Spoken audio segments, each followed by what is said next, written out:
মুসলমান এবং অমুসলিম বা মুসলমান না, এটা চেনার উপায় কি? দাড়ি পড়া লাগবে, হাসপাতালে নেওয়া লাগবে, নিয়ে লাগিয়া কি করবে, ওখানে টেস্ট করতে হবে। খাইছেন না?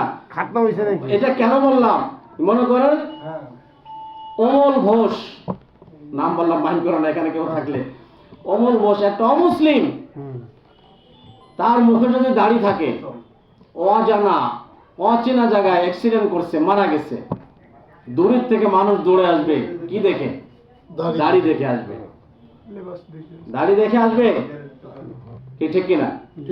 আসলে মুসলমান না অমুসলিম এটা দেখলে কি করতে হবে? কাপড় খোলা লাগবে, আর না হাসপাতালে নেওয়া লাগবে, ঠিক না? এখন একজন মুসলিম সে যদি অচেনা জায়গায় মারা যায়, তার মুখে যদি দাড়ি না থাকে, তাহলেও চিনতে হবে কিভাবে?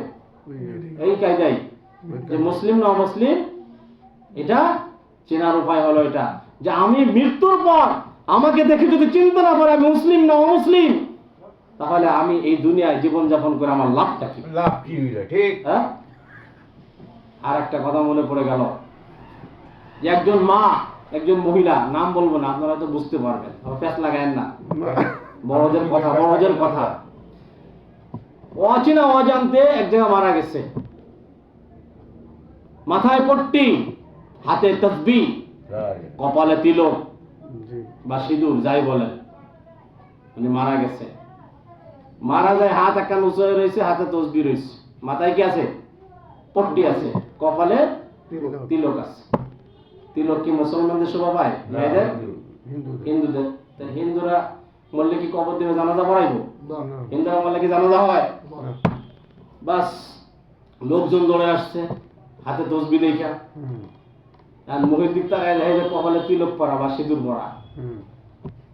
মুসলমানরা চিন্তা করলো, দুই গ্রুপ আসছে, মুসলমানরা চিন্তা করলো এটা আমাদের দলের লোক, তসবিহ দেখা কপালে দিক তাকায় যায় তিলক পরা সিঁদুর পরা, কয় না এটা আমাদের দলের লেডিস না, এটা আমাদের দলের লোক না, সুতরাং এরা আমরা নিব না। মুসলমান চলে গেল। এবার অমুসলিমরা তারা চিন্তা করতেছে, কপালে তো তিলক, এটা আমাদেরই লোক। হ্যাঁ, লোকজন আসে, তোরা কি গুজর গুজর করস, বাট হাতে তসবিহ দেওয়াস না, এটা মুসলমানদের মেয়ে, এটা মুসলমানদের মেয়ে, তোরা গায়ে রসুস কাজা সব ভেজাল লেগে গেছে। হাতে তো তসবিহ, আমাদের দলের লোক না। তার হিন্দুরাও কি করবে না, নেবে না। মুসলমানও নিল না, হিন্দুরাও নিল না, তাহলে সেটি একজনের না কারোর মেয়ে, বা কারোর না কারোর মা, কারোর না কারোর বোন, কারোর না কারোর স্ত্রী হতে পারে, কারোর না কারোর সন্তান, কি ঠিক কিনা? তাহলে এখন চিন্তা করলো, কারা চিন্তা করবে? কিছু লোক তো থাকবে, অপরিচিত জায়গা বলে সবাই তো খারাপ না। একদল বলবে যে আমাদের দলের লোক হলে আমরা তো নিয়ে যেতাম, আমাদের দলের লোক না। আর একদল বলতেছে তো মুসলিম, মাথায় সিঁদুর পড়া কপালে, এরা আমরা নিব না। তাহলে হিন্দুরাও নিল না, মুসলমানরাও নিল না। এখন আপনার ওই মেয়ে, আপনার ওই সন্তানের অবস্থা কি হবে? একদল মাঝখান মধ্যপন্থী যারা, তারা চিন্তা করলো, খুব চিন্তা করে, মুসলমানের দলেরাও নিল না, হিন্দুরাও নিল না, তাহলে মাথায় অথবা পায়ে রশি বাঁধবে, সুতলি বাঁধবে, কাশি দড়ি বাঁধা টানতে টানতে নিয়ে কোথায় ফেলাবে বলেন তো? আপনারাই বলেন। বঙ্গোপসাগরে পাঠাইব। কোথায় ফেলাইব? আরে ভাই, আমি মুসলমান না হিন্দু চিনতে পারলো না, তাহলে আমার লাশ ওখানে পচবে? পচবে না, কি করবে? ওখানে পায়ে দড়ি বেঁধে টানতে টানতে শেষরাইয়া নিয়ে কোথায় ফেলাবে? নদীতে ফেলাই দেবে, বঙ্গোপসাগরে ফেলাই দেবে। তা না হলে কি করবে? রোডে গাড়ে ফেলায় রাখলে মানুষের বাড়ি পচবে না লাশ? মুসলমানরা নিল না, হিন্দুরাও নিল না, তাহলে ওখানে তো লাশ রাখা যাবে না, পায়ে দড়ি বাইন্ধা বঙ্গোপসাগরে নিক্ষেপ করবে। নাউজুবিল্লাহ। ভাই, আমি বোঝাতে চাচ্ছি এটা যে আমি যে মুসলমান, আমার সাইনবোর্ড কোথায়, ভিতরে কি না আছে এটা আল্লাহ জানে। একজন অমুসলিম মৃত্যুর সময় ইমান না মরতে পারে, সেটা সে জানে, আর তার কে জানে? আল্লাহ জানে। এই জন্য ওনাকে বলা যাবে না যে তুই জাহান্নামে, তুই কাফের, ফিনারি জাহান্নাম, তোর ঠিকানা জাহান্নাম, এগুলো বলা যাবে না। ভাই, মৃত্যুর সময় কে ইমান নিয়ে মরলো, কে ইমান নিয়ে মরলো না, সেটা কে জানে?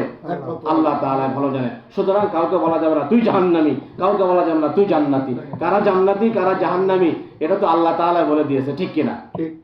কেন কাউকে ইন্ডিকেট করে বলা যাবে না তুই জান্নাতি, তুই জাহান্নামী, এরকম বলা যাবে না, কারণ শেষ যার সব ভালো তার। ইন্নামাল আমালু বিল খাওয়াতিম, শেষ ভালো যার সব ভালো তার। কথা বুঝতে পেরেছেন?